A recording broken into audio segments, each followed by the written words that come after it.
Hola, ¿qué tal? Bienvenido, bienvenida, bienvenide. Este es Espacio Diverso, una coproducción entre Justicia TV y el Consejo para Prevenir y Eliminar la Discriminación de la Ciudad de México, el COPRED. Espacio Diverso es un espacio para debatir, reflexionar, analizar temas relacionados con el fenómeno discriminatorio de la Ciudad de México. Y pues como saben, estamos cubriendo el tema del racismo en estos últimos programas. Creemos indispensable hablar del racismo porque el racismo existe y justo impacta en todos los ámbitos de la vida de las personas. Y hoy vamos a hablar justo sobre un tema fundamental, el racismo y el sistema penal.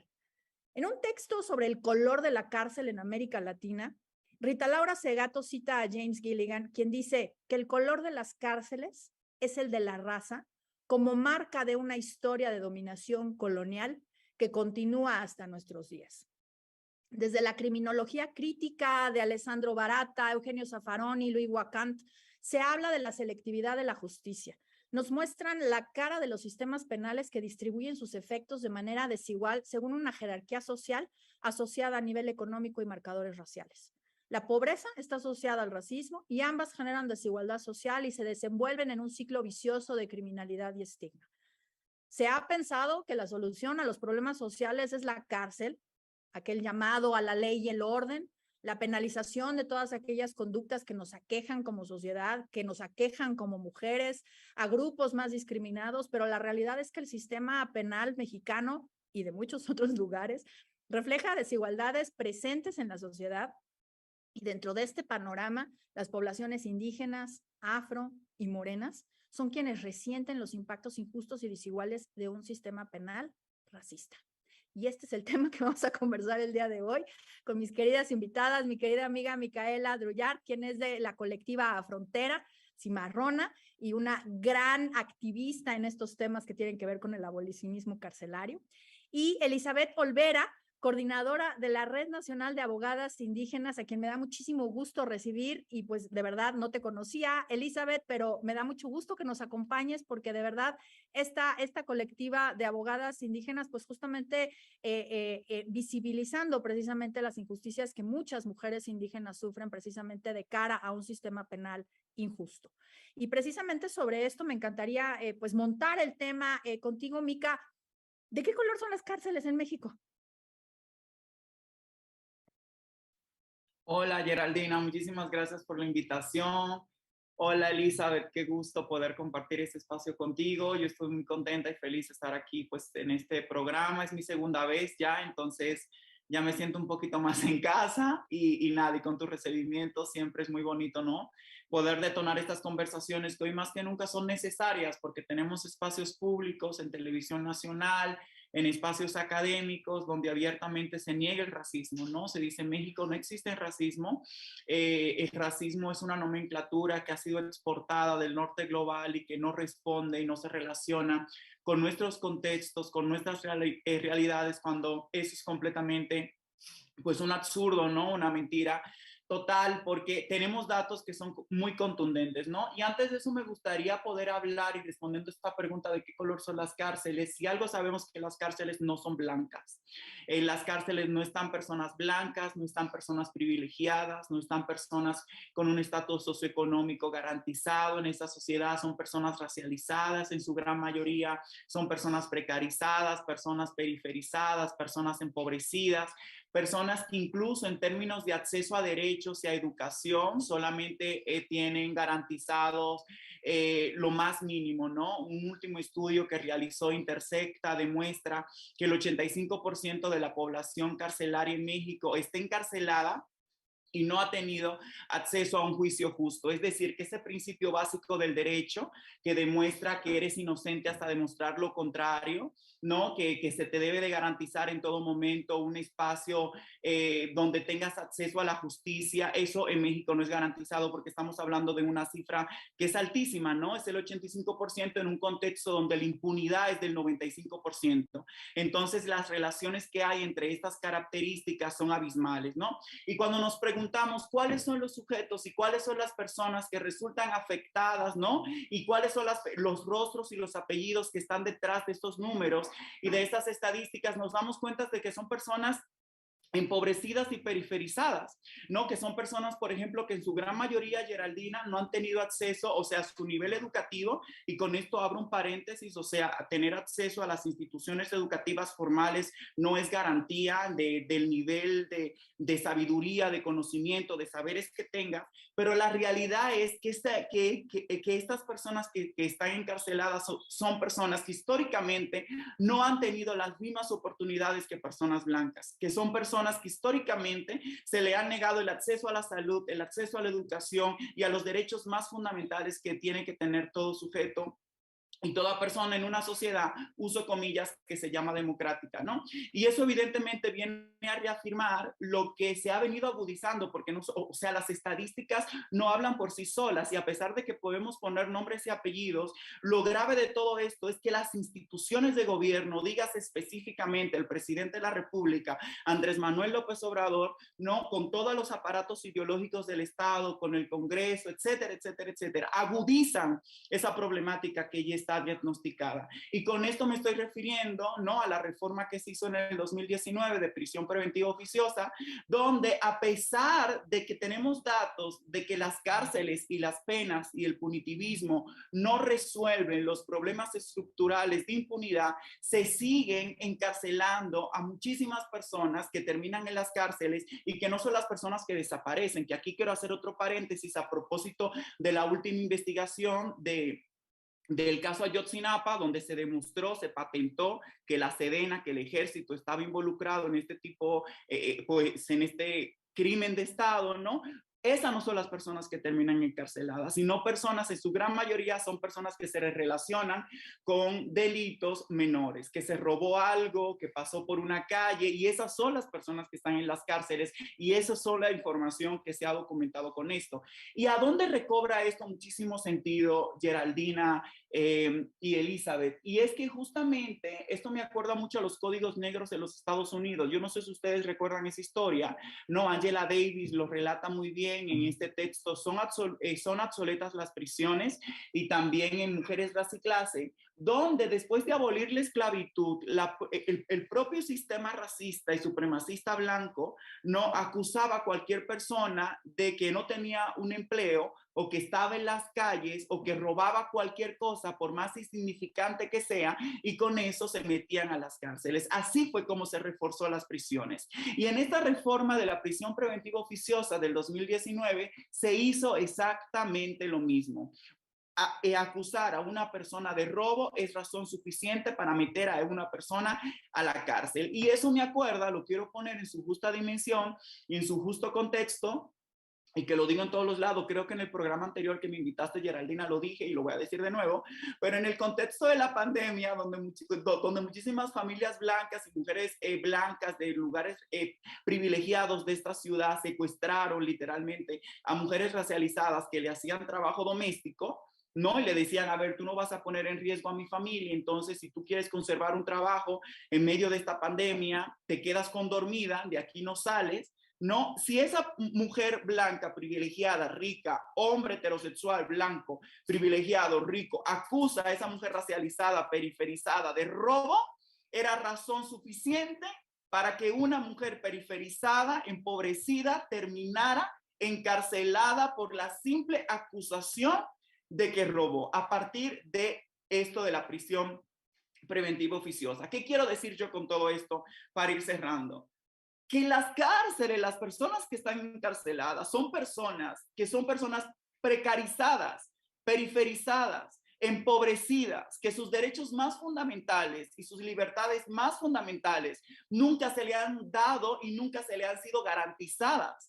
Son personas que literalmente trabajan día con día para poder, en términos de subsistencia, y que son las personas que terminan encarceladas, ¿no? Y esos son los números que están en las cárceles. Por eso, cuando escuchamos esta narrativa de personas que dicen, no, en un crimen donde hay macrocriminalidad, donde hay desapariciones forzadas, Claro que es necesario reforzar este aparato, pero la realidad es que en la práctica, quienes terminan encarceladas son las personas más desfavorecidas de este sistema de opresión que la ha construido desde la subalternidad y desde la zona del no ser, ¿no? Y aquí quiero dar un dato súper interesante a propósito, porque pues si ya que estamos en ese espacio público, vamos a hacer las críticas necesarias a atrocidades que están pasando ahorita, pero ahora que se acaba de aprobar de que la Guardia Nacional va a pasar, ya no es civil, y que ahora la Guardia Nacional va a pasar a la Sedena, es necesario regresar también a los datos y ver todas las carpetas de investigación que tiene la SEDENI, específicamente hablando de la Comisión Nacional de Derechos Humanos, por las críticas que le podamos tener a esta institución también, ¿no? Todas las recomendaciones que tiene la Comisión Nacional de Derechos Humanos del 2017 hasta la fecha, que son más de 160 y tantos, donde un gran número de esas recomendaciones van dirigidas a la Sedena. Y no solamente van dirigidas a la Sedena, sino que también se segmentan.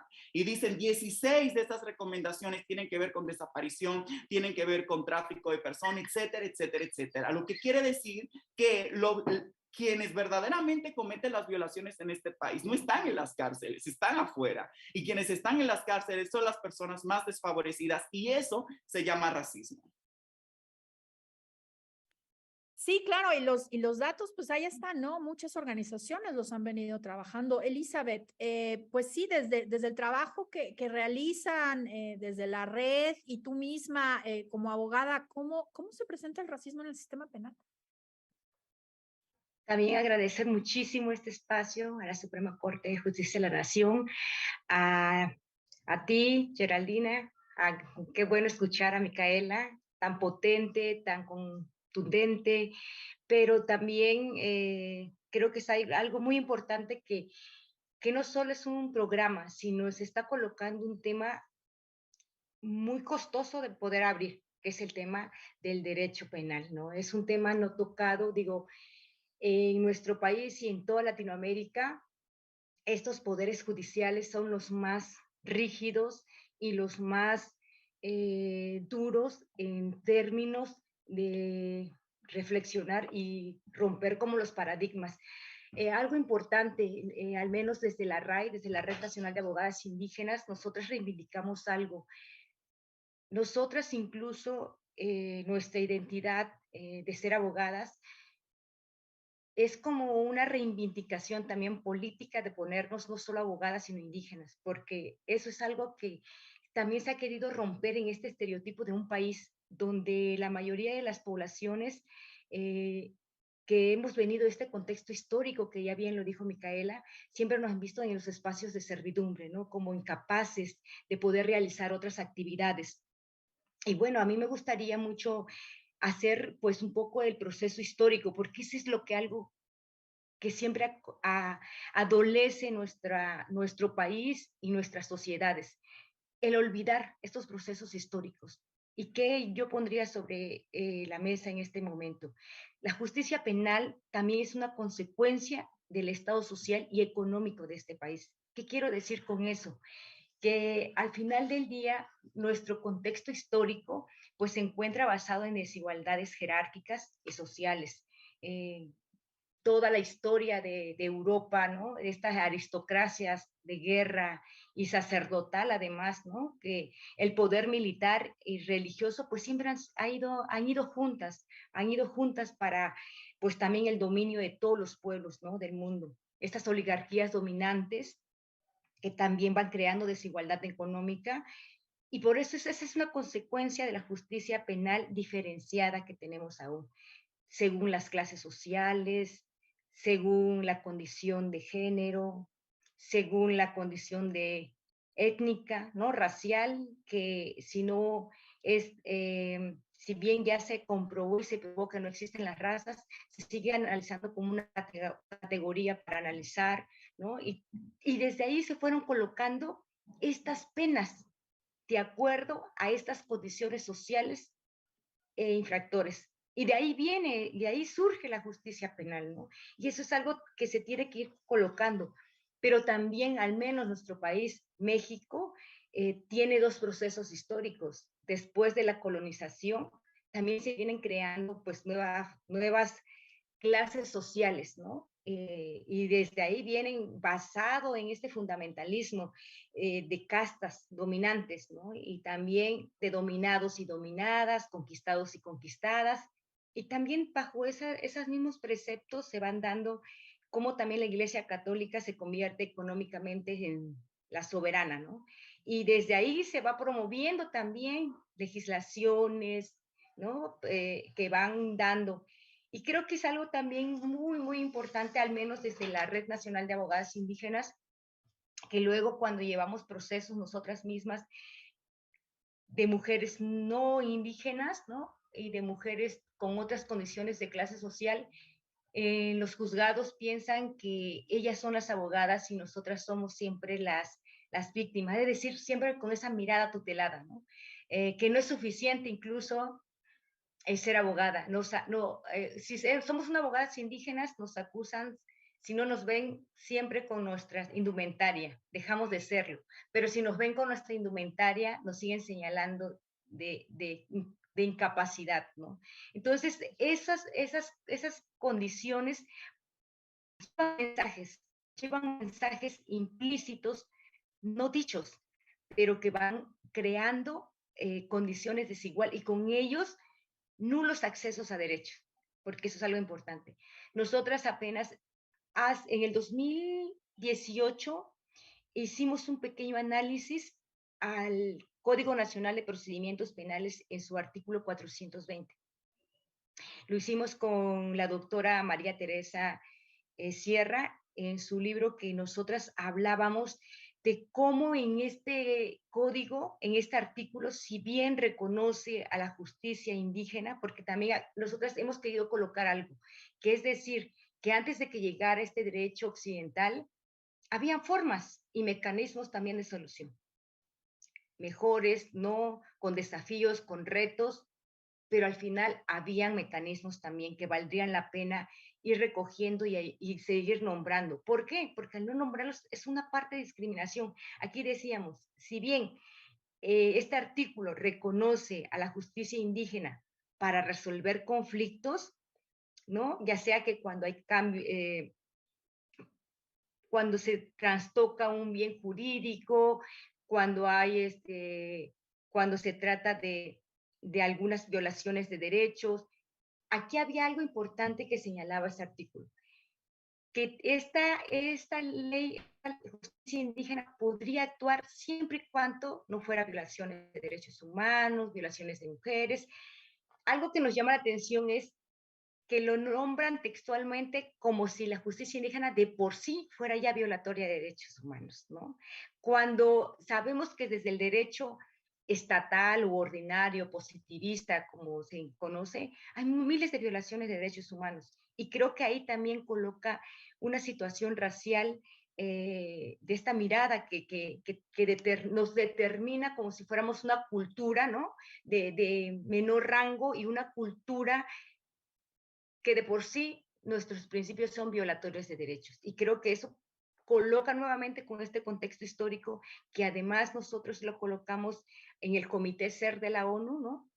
Como parte de las recomendaciones que le hacíamos al Estado mexicano, de cómo también en esta mirada ir colocando este cambio de paradigma y también ir incluyendo el tema del pluralismo jurídico, que creo que es algo que se ha empezado a nombrar mucho, pero que ha sido también acuñado de alguna manera también desde estos intelectuales, ¿no? Entonces creo que también desde ahí, desde nuestro quehacer como abogadas, y que además de pertenecer a un pueblo y que nosotras nos regimos por dos sistemas, ¿no? Estos dos sistemas que desde el artículo 2 es reconocido, de que somos un Estado pluricultural.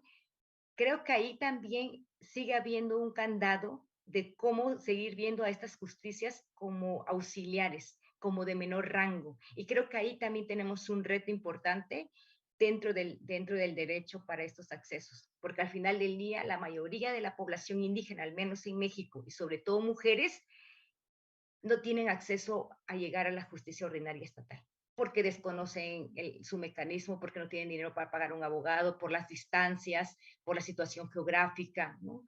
Por la lengua, no hay traductores, no hay intérpretes. Entonces hay retos y desafío Y en un diagnóstico que hicimos desde la RAI, nos dimos cuenta que la mayoría de las mujeres de las comunidades, ellas solicitan ser atendidas también por la propia justicia comunitaria, por sus autoridades comunitarias, que estas mismas puedan garantizarles derechos. Es decir, que ellas no sean únicamente limitadas a cierta justicia, sino que tengan la libertad de elegir cualquiera de las dos, pero que las dos les garantice derechos. Y bueno, yo dejaría también ahí mi participación.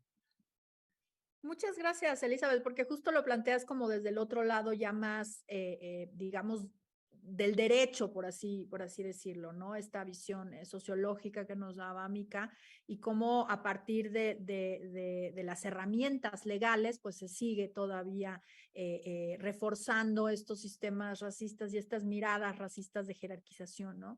Vamos a hacer una pausa y regresamos para continuar hablando sobre racismo y sistema penal. Estamos en Espacio Diverso, no le cambien. Pues estamos aquí de vuelta en Espacio Diverso y estamos hablando sobre racismo y sistema penal. Y pues en este bloque a mí me gustaría un poco que ahondáramos sobre el tema de, pues de pronto esta inflación penal o que se ha llamado también populismo penal o punitivismos dentro de inclusive luchas que pugnan por acabar con la discriminación y la desigualdad, particularmente los feminismos, por ejemplo, ¿no? Hay feminismos que pugnan por una inflación penal, tener delitos, tener penas muy altas. Inclusive hay propuestas para combatir el racismo a partir de un tipo penal. Mica, ¿cómo lo ves? ¿Qué opinas? No, pues terrible. Sobre eso me gustaría decir dos cosas. La primera es que el punitivismo y la utilización del derecho penal y en sí mismo del derecho para poder combatir no situaciones problemáticas, efectos, violencias, no que son de carácter estructural, que tienen que ver con la constitución y la organización del mundo, en lógica de que hay sujetos importantes y hay otros que no son importantes, es definitivamente no ver el tamaño del problema. Y es lo que le ha pasado a muchos feminismos, que creen que el problema es el término de patriarcado, lo entienden en lógica de la individualidad, donde por un lado está el bando de los hombres, por otro lado está el bando de las mujeres, y que teniendo un código penal más robusto, sabiendo que estamos en un sistema como si el mundo solamente estuviera organizado, constituido por hombres y mujeres, y esas subjetividades no estuvieran atravesadas por políticas de despojo que vienen desde el capitalismo, por cuerpos racializados, por cuerpos de personas indígenas, por cuerpos de personas negras, ¿no? Por experiencias de precarización, por experiencias de enfermedad, o sea, ignoran cómo opera toda la matriz de dominación, todo el sistema de dominación, y parecería que tener un código donde incluyes un delito contra una persona que te dijo en la calle, no sé, como oye, qué buena estás, en automático el problema del machismo y el problema del patriarcado y la violencia contra las mujeres en plural y contra las personas feminizadas se resolvería, ¿no? Entonces, eso es justamente no ver el tamaño del problema y entender esto, o sea, hacer este tipo de acciones, y es la segunda cosa que quiero decir, tiene que ver con que yo creo algo muy categórico. Yo sé que ustedes son abogadas y quizás no estén de acuerdo conmigo, pero para mí el derecho es una herramienta del amo. O sea, yo creo que el derecho es una herramienta que sostiene y que mantiene los sistemas de opresión. O sea, lo administra, pero no los destruye. El derecho es esa herramienta que posibilita no administrar la opresión, administrar ciertas violencias, pero no lo destruye. Quiero hacer un ejemplo con la metodología de la interseccionalidad. Ustedes saben que la interseccionalidad se ha puesto muy de moda, incluso hasta las feministas transexcluyentes se nombran interseccionales, pero solamente con mujeres cis, pero interseccionales, ¿no? Y la interseccionalidad justamente que acuñó Kimberlé Crenshaw fue una metodología jurídica que se utilizó para que un juez pudiera ver una situación de opresión particular que estaba sucediendo en un caso, ¿no? Donde había una compañía, esta General Motors, ¿no? Que decía, por un lado, es que no me puedes acusar de racismo porque tengo hombres negros trabajando en mi compañía, pero tampoco me puedes acusar de misoginia porque tengo a mujeres blancas trabajando en mi compañía. Y justamente esta herramienta viene a decir, pero no estás viendo que hay un sujeto, que es un sujeto construido, o sea, es un sujeto feminizado y es un sujeto negro que está atravesado por muchísimas otras cosas y no estás viendo esa particularidad. Entonces el derecho lo que hace es de expropiar completamente lo que tenemos que preguntarnos. ¿Por qué razón, Elizabeth y Geraldina, vivimos en un mundo donde hay personas indígenas, personas negras y personas blancas? O sea, la construcción de la diferencia es lo que construye los sistemas de opresión. Desde ese sentido, o sea, yo no nací negra, o sea, nosotras las negras afrocaribeñas no nacemos negras, no nacemos enfermas, no nacemos embrutecidas, no nacemos feas, somos nombradas por un sistema, ¿no? Que nos construye, que construye una subjetividad desde la zona del no ser, pensando en Fanon. Porque esa diferencia colonial, construyéndome a mí, construyéndonos a nosotras, como las embrutecidas, como las no inteligentes, ¿no? Como las más propensas a caer en la criminalidad. Me estoy pensando en el mito del violador negro. Muchos feminismos blancos se han militado, ¿no? Constantemente y dicen, claro, yo me siento insegura, y eso lo dicen en redes sociales ahorita. Yo sí me siento insegura de los hombres racializados. Esos son los que violan y defienden abiertamente a otro tipo de masculinidad hegemónica. Entonces, aquí hay muchos matices que tienen que ver con un sistema, y yo lo que creo es que muchas veces el derecho lo que hace es que gestiona efectos muy superficiales de que se pueden ver apenas, que es como del iceberg, la punta que se puede ver del iceberg, de todo un sistema de opresión que hay que trabajarlo desde otro lugar. ¿Qué me parece a mí radical? Y regresando un poco, porque Elizabeth me hizo pensar, pero justamente las comunidades y muchas comunidades afro y comunidades indígenas, afroindígenas también, tienen sus propios métodos de resolución de conflictos y de controversias internas. Ahora Cumes tiene un texto que, Geraldina, ahorita no me acuerdo el nombre, pero te lo paso y lo posteas con el programa, lo posteamos por ahí cuando salga en redes, pero donde hace un amicus, y en ese amicus justamente demuestra cómo una comunidad, o sea, literalmente sucedió un conflicto, una comunidad indígena, hubo una violación, había un chavo que era un actor, el otro actor era una chava, hubo una violación y la comunidad con su propio sistema jurídico interno, a falta de otra palabra le llamo jurídico de resolución interna, resolvió la situación. Llamó al consejo, se tomaron medidas de reparación, hizo todo un procedimiento. El amicus lo demuestra de manera formidable fuera de la justicia occidental, para que haya una resolución que no es punitiva, porque el derecho penal lo que quiere es la muerte total del otro sujeto, pero no solamente quiere eso, sino que lo individualiza, y parecería que condenando a una persona estás enfrentando todo un sistema de dominación, y las estadísticas lo demuestran. La impunidad sigue, los feminicidios siguen aumentando, las violencias racistas siguen en aumento, lo que quiere decir que el derecho penal no está funcionando, incluso el derecho administrativo, civil, etcétera, ¿no? Pero ¿qué sucede? Esto sucedió en Guatemala. Luego se organizaron un conjunto de organizaciones blancas, feministas, y dijeron, no, no puede ser posible. ¿Cómo puede ser posible que hubo una violación y que esa persona no esté en la cárcel? Cuando la propia comunidad se reunió y resolvió el conflicto, dijo, este es el problema, has faltado al honor, tienes que reparar, deciden las medidas, así un proceso comunitario, donde no solamente hay una persona con la autoridad que tiene el monopolio de la violencia y de la fuerza y lo resuelve, sino que hay un proceso comunitario, y justamente hubo un activismo, pensando en Chandra Mohanty, un colonialismo feminista, una violencia brutal desde la razón feminista eurocentrada, ¿no? También pensando en Yudelkis Espinosa, que literalmente hicieron colonialismo jurídico, y así le llama este término. Dijeron, no, su resolución a mí no me satisface. Esa persona tiene que estar encarcelada según mis parámetros de justicia. Y ahí yo haría la pregunta, ¿qué significa la justicia? Hay una imposición total, porque parecería que la justicia solamente se puede entender en términos de punitivismo. Y el punitivismo siempre es individual. Y la solución a estas lógicas y a estos sistemas de opresión, de la única forma que se pueden abordar Elizabeth y Geraldine, es a través de soluciones y alternativas colectivas.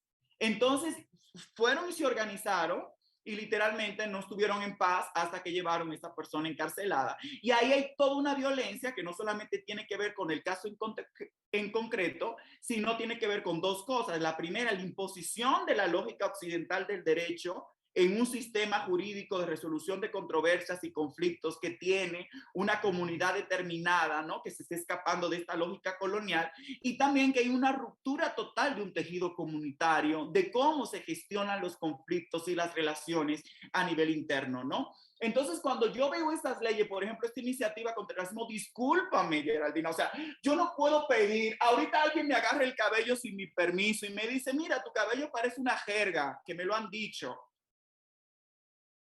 Que metan a esa persona a la cárcel no soluciona el racismo estructural de este país. O sea, primero hay que entender cómo traemos el colonialismo y los valores de la blanquitud y la supremacía blanca en el ADN. Primero hay que entender a través de procesos formativos, deformativos, descoloniales, que se propongan descolonizar el sujeto, descolonizar la mente, descolonizar el cuerpo, entender por qué todas las vidas son importantes. O sea, es que la apuesta no puede ser en enchanzar, o sea, en engrandecer las cárceles, que ya la gente no cabe y que, perdóname, Donald Trump y Bolsonaro, que son los mayores fascistas del mundo, y también ahorita elegir una primera ministra, creo que, ahorita no recuerdo, pero chance tú sabes, Gerald. En Italia, ¿no? O sea, sí, impresionante, racista, islamofóbica, brutalmente. O sea, eso, meter, o sea, esas personas no están en la cárcel. O sea, las personas que desaparecieron a los 43, que es un tema de racismo, no están en las cárceles. Ahorita cuando a la Sedena, la investigación de Ayotzinapa le dijo, sí son responsables, tengo pruebas, mira, aquí está el millón de pruebas que te estoy presentando, lo primero que hizo la Sedena fue desconocer la investigación, que ya lleva años haciéndose, desconocer la exigencia de justicia de los 43 papás y mamás de los estudiantes desaparecidos de Ayotzinapa. No, y no solamente eso, sino ponerle bufete de abogados privados para que les defiendan. O sea, la gente, o sea, los criminales, puso comilla, porque también el cuerpo negro, o sea, el cuerpo negro racializado, y cuando vamos por la calle, es el cuerpo que he leído a través de la perfilación racial, etcétera, etcétera, etcétera, como criminal. Pero los que cometen y tienen este país en jaque, en una crisis humanitaria, en una crisis grave de derechos humanos, con más de 100,000 personas desaparecidas, una gran fosa clandestina, tortura generalizada, feminicidios, de desaparición de personas migrantes racializadas que cruzan el país desde Centroamérica para llegar a Estados Unidos. La gente que comete eso nunca llega a la cárcel, porque para hablar, o sea, y ahí es donde también quiero enfatizar eso, el derecho siempre se utiliza como una herramienta de quienes ostentan el poder. ¿Quiénes tienen la capacidad? ¿Quiénes tienen la capacidad de litigar, de desgastarse en un litigio estratégico? Por ejemplo, ahorita en México, en promedio, se supone que la justicia es un derecho y que todo el mundo, si no puede pagar un abogado, mentira, la justicia es privatizada en este país. Porque dicen, no, si no puedes pagar un abogado, el Estado te lo da. Pero eso es mentira, porque un defensor, una defensora, una defensora pública tiene más de 300 casos al mismo tiempo. ¿Ustedes creen que eso es justicia? ¿Cómo puedes tú defender 300 casos, más de 300 casos al mismo tiempo en un país donde está la prisión preventiva oficiosa, donde más del 85% está en la cárcel y no se le ha demostrado nada, violando todo? Entonces es como si fuera una utopía. Es que cuando tú ves la fotografía y las cosas que suceden, es como, güey, no me puedo, es que no entiendo cuando llegamos hasta este punto, ¿no? Entonces, en conclusión, lo que quiero yo decir con todo eso es que el punitivismo no es una alternativa.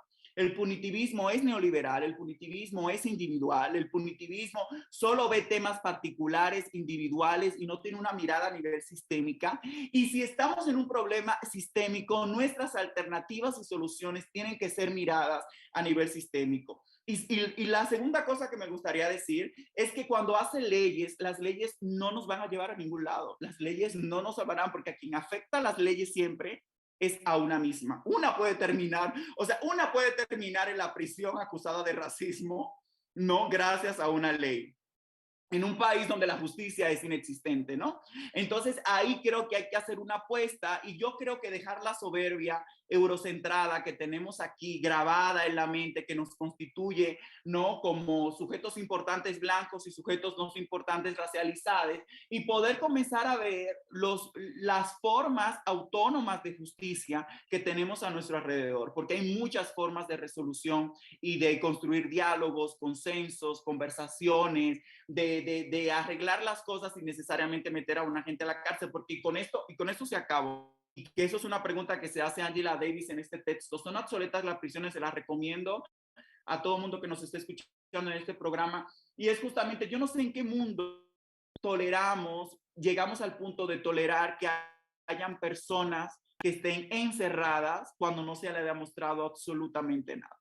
O sea, aquí mientras ustedes están escuchando este programa, yo estoy en mi casa hablando, hay personas en la que no han hecho absolutamente nada, la gran mayoría, y están encarceladas, privadas de la libertad, porque según el Estado, que exista militarista, capitalista, negro, y todos esos, tanto macrocriminales como privados, dijeron que esa persona puede ser un peligro para la sociedad, y seguramente fue una persona que no sé, que no hizo absolutamente nada, o quizás se llevó una galleta de un Oxxo y está encarcelada en una crisis donde desaparecen a las personas. Entonces, eso es brutal, y lo dejaré ahí. Wow, Mica, pues no, creo que hay tanto que comentar y tanto que reflexionar, creo, ¿no? Me parece que lo que me gustaría rescatar en este momento de todo lo que nos has dicho, no porque lo demás no sea importante, todo es importante, tiene que ver justo con estas formas de justicia alternativas, ¿no? O sea, deshacernos de esa idea del punitivismo, del castigo, del buscar que esta persona solucione un problema que tiene una raíz estructural, que tiene una raíz sistémica, histórica, y que no vamos a arreglar el problema de esa manera, ¿no? Desde esta mirada, digamos, occidentalizada o colonial. Vamos a hacer una pausa y voy a regresar con Elizabeth, y ahora le toca a Elizabeth darnos toda su perspectiva. No quise interrumpirte, Mica, porque creo que todo lo que estabas diciendo me parece que traía un hilo muy fuerte que tiene que ver con esto, ¿no? O sea, el punitivismo no es la solución. Entonces, hacemos una pausa y regresamos con Elizabeth para que nos dé su punto de vista sobre estas vías de entender la justicia desde otras perspectivas. No le cambien porque está buenísimo esto. Esto es Espacio Diverso y estamos hablando sobre racismo y sistema penal. Regresamos. Estamos ya de vuelta aquí en Espacio Diverso, y como se nos han venido siguiendo, este programa ha estado muy intenso con el tema del racismo y el sistema penal, porque creemos que es un tema que urge discutir, ¿no? Y urge hablar sobre estas otras alternativas de la justicia, sobre por qué el punitivismo no es una opción para acabar con estas violencias, la discriminación, los problemas sociales de carácter estructural. Y pues sobre esto, Elizabeth, me interesa mucho tu perspectiva. Ya nos adelantabas un poco en tu otra intervención. Desde los sistemas comunitarios, esta mirada de la justicia, digamos, ¿cómo la miran? ¿Cómo nos puedes platicar, digamos, esta solución de las controversias que no tiene esta mirada punitivista? Y sobre todo, en tu experiencia, digamos, como abogada en un sistema y otro, ¿qué experiencias nos podrías, digamos, comentar que alimenten a esta mirada de no entender que el castigo es la única solución y no es la única manera de hacer justicia? No sé si me expliqué con la pregunta. Pues qué gusto escuchar. Después de escuchar a Micaela, me da para que también tengamos miles de programas para seguir reflexionando, pero yo quiero seguir yendo en la lógica, al menos no solo desde mi perspectiva, sino desde lo que la Red Nacional de Abogadas hemos tratado de analizar de manera conjunta.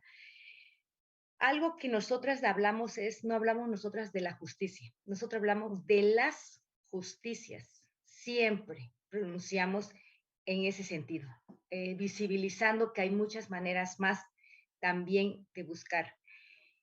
Nosotras hemos revisado, por ejemplo, en el código, en la Constitución Política de los Estados Unidos Mexicanos, en su artículo 18, ¿qué nos dice? Pues habla como todo estas funciones que tiene el sistema penitenciario, ¿no?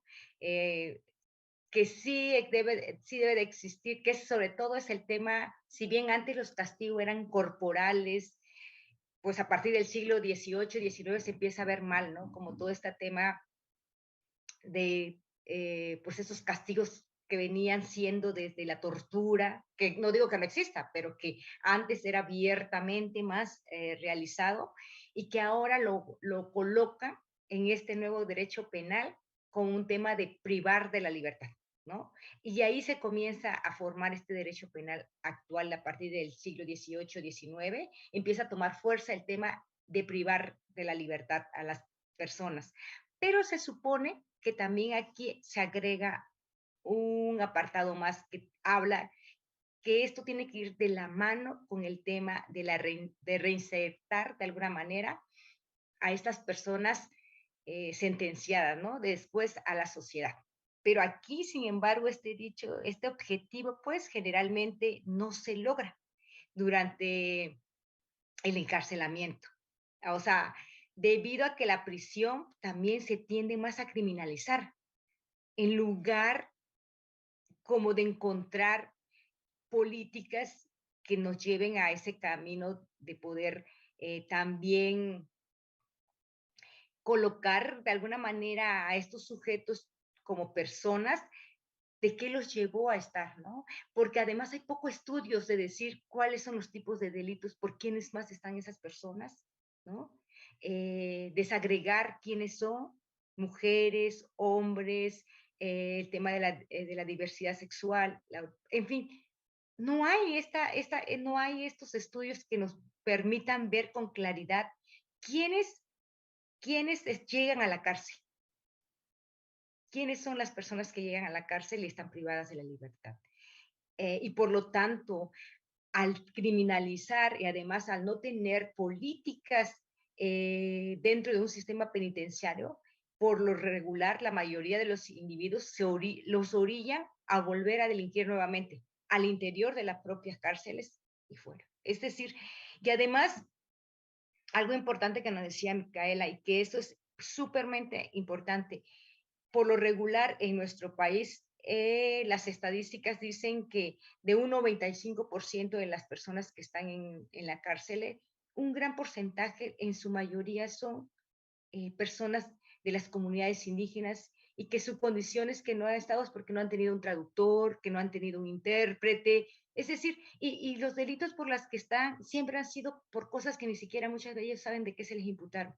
Y en su mayoría no siquiera tienen sentencias, ¿no? Entonces, esas situaciones que vulneran el tema de derechos humanos, pero no solo un tema de vulneración de derechos humanos, sino es un tema, ¿dónde colocas el racismo en todo eso? Que pareciera que no está, que solo se mira desde un derecho. Es aquí el punto donde se tiene que analizar, que esas personas pues son las que el Estado no les garantiza todos estos accesos a derecho, a educación, a salud, a vivienda, a condiciones dignas, porque el tema de la dignidad es completamente, cómo es abordada, ¿no? ¿Quiénes tienen, merecen esa dignidad? Y algo importante que también a mí me gustaría como colocar es, por ejemplo, cómo también se tipifican estas conductas.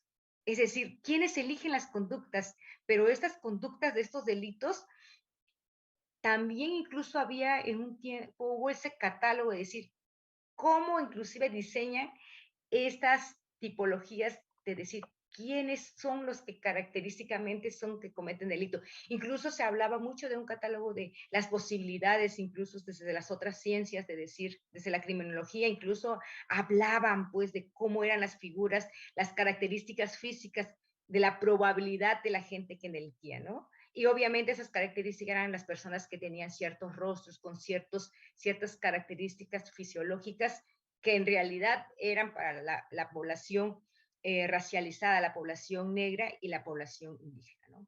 Esas eran las características de las cuales estaban ahí.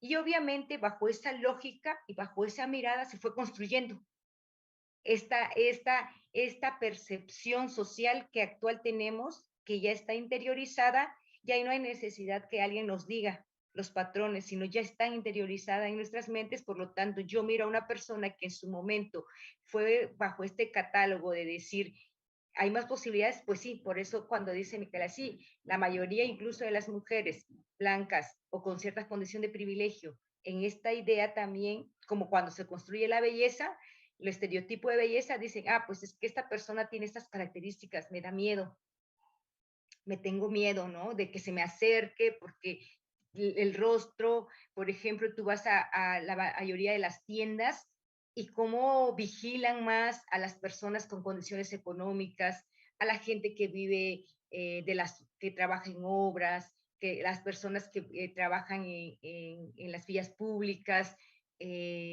con todo este estereotipo social, se van colocando las posibilidades que tú no tengas por verte, pues, por acceder a otros derechos. Y creo que eso es algo importante y que el derecho penal lo recoge. Y algo que cuando se dice, nosotras pugnamos, pues, porque a pesar de que nos formaron y tuvimos que formarnos mediante este derecho occidental, nosotras pugnamos que el derecho penal no es el primer, debe ser el último nivel de los derechos, ¿no? El derecho penal. Y para eso nosotras creemos que se debe de construir alternativas de justicia. Y algo que a mí me gustaría comentar ahorita, porque la red de abogadas ha pugnado por construir alternativas y nosotras construimos un instrumento que se llama Guía para atender y resolver violencia de las mujeres indígenas desde la justicia comunitaria, es decir, donde las propias autoridades pudieran resolver, porque además las autoridades no deberían estar limitadas para atender ciertas resoluciones. Este material que es inédito y que además es recogido como una buena práctica desde el enlace continental de mujeres indígenas, donde también hay experiencias válidas como la que ha hecho en el Perú, Chirapac, donde recoge incluso unas cartillas de violencia, donde se discute la justicia, donde se discute el tema de reparación de daños, donde se colocan ciertas formas, además que algo importante y que no toca el derecho occidental, que para nosotras las mujeres indígenas es muy importante, es que en el tema de la reparación del daño, exacto, no es individual, ¿no? Que la sanación, incluso la espiritualidad, para nosotras es algo primordial e importante.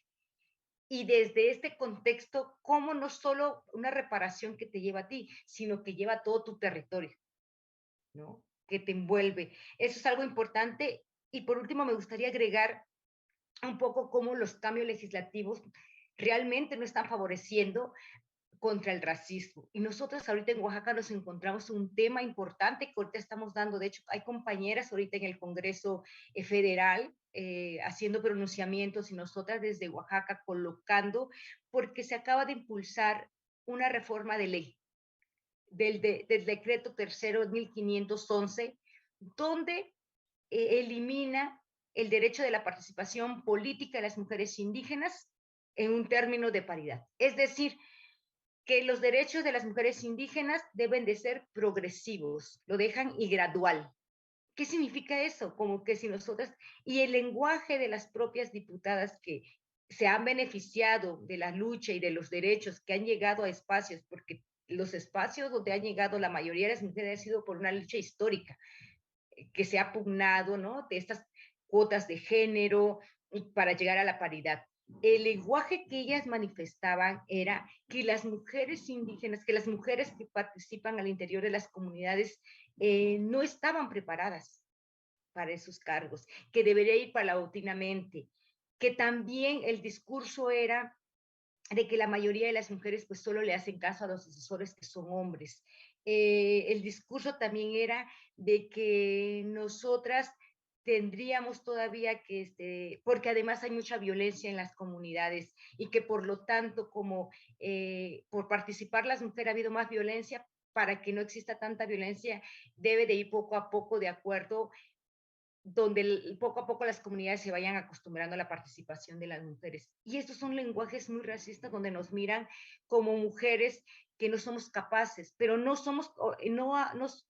colocan a cualquier mujer, sino a las mujeres indígenas. Y si desde ahí se están nombrando, desde estos cambios legislativos, obviamente que las políticas que van regulando no tienen este cambio estructural, ¿no? No llevan estos cambios estructurales que favorecen, y creo que es tan importante mencionarlo, porque además, ¿desde dónde se toman las tomas de decisiones? ¿Cuántas mujeres indígenas están en espacios públicos de toma de decisiones? ¿Cuántas mujeres negras, o al menos en Oaxaca, donde hemos llevado proceso con compañeras afromexicanas que ellas se han denominado afroindígenas, están en espacio de toma de decisiones? Y mientras no nos encontremos en esos espacios de toma de decisiones, ¿cómo haríamos esos cambios estructurales legislativos, jurídicos, legales, sociales, políticos, económicos? Porque los políticos y económicos se toman todo desde el área jurídica. Si algo a nosotras nos llevó a estudiar derechos, fue porque las decisiones fuertes están ahí. Y para nosotras es más bien entrar a una regla donde muy pocas veces nos dejan entrar. Y creo que eso también es un desafío y es una apuesta desde nuestra mirada. Por lo tanto, yo creo que valdría la pena seguir analizando, valdría la pena seguir volviendo a tomar experiencias válidas que ya se tienen, que además los saberes de los pueblos y comunidades no es de ahorita. Y por algo hemos permanecido milenariamente, y que aquí estamos en la resistencia. Entonces, solamente pues colocar eso y agradecer nuevamente pues esa extraordinaria tarde, ¿no? Con Micaela, contigo, Geraldina, y pues bueno, con eso termino. Y pues nosotras siempre hemos dicho que hasta que la justicia sea costumbre. Así es. Elizabeth, ¿dónde se puede encontrar la guía? Es un material inédito que nosotras realizamos. Está dentro de su propuesta de Chirapac, que es el enlace continental. Ellos tienen una página donde lo han subido, pero nosotras este año lo vamos a publicar. Y entonces ojalá y los podamos también difundir en su mayoría de las partes. Estaremos pendientes de esa publicación, Elizabeth, porque es muy importante justo todo esto que nos mencionas y hablar de las justicias, ¿no? Queridas, el tiempo pues se va como agua, y en este programa pues tuvimos las intervenciones de una y de otra ya divididas por un corte comercial, pero de todas maneras me parece que lo que han puesto sobre la mesa ambas pues es fundamental en términos de pensar las herramientas del derecho, cómo las vamos a ocupar. Y me parece muy importante decirlo aquí en Justicia TV, porque principalmente la programación, y me imagino quienes ven el canal, son abogadas, abogados, abogades. Y pues esa es la invitación, ¿no? A pensar en las herramientas del derecho desde otras perspectivas, entender que el punitivismo no resuelve los problemas estructurales, que no es la justicia, sino las justicias, y que hay otras medidas que podemos aprender de ellas, justo de comunidades milenarias que han venido resolviendo problemas, fenómenos, violencias históricas que han estado ahí, y que hay otras alternativas para resolverlas, ¿no? Y no solamente una mirada occidental que se nos ha vendido como la única y la mejor medida que tenemos para resolver esos problemas y esas violencias. Queridas Micaela y Elizabeth, muchas gracias por su tiempo. Esperemos poder tener otro espacio y volverlas a invitar aquí a Espacio Diverso. Y pues para quienes nos acompañaron hoy, nos vemos a la próxima. Estamos hablando sobre racismo, porque el racismo sí existe y hay que hablar sobre ello.